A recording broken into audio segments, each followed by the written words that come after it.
ఈ ఇంతమంది భగవంతుల్లో ఎవరి దగ్గరికి పోవాలి, ఏ గుడికి పోవాలి, ఏ గుడికి పోకూడదు అనేది మాకు చాలా కన్ఫ్యూషన్గా ఉంది అన్నది.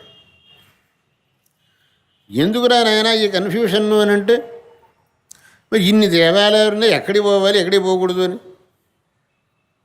చాలా పొరపాటు, నీకెవడో మా సిద్ధాంతం సరిగా చెప్పలేదు. ఉండేది ఒక్కడే భగవంతుడు. ఎలా చెబుతారు? శృతి. శర్మగారు అన్నాడు కదా, స్వాముల వారు ఏం చెప్పినా శృతి.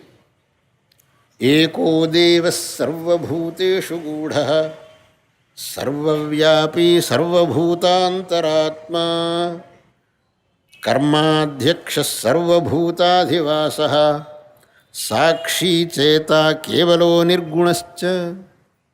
ఏకో దేవ సర్వభూతాధివాస అని చెప్పినప్పుడు, సర్వభూతేషు గూఢ అని చెప్పినప్పుడు అనేక దేవతలు ఎక్కడొచ్చారయ్యా మాకు?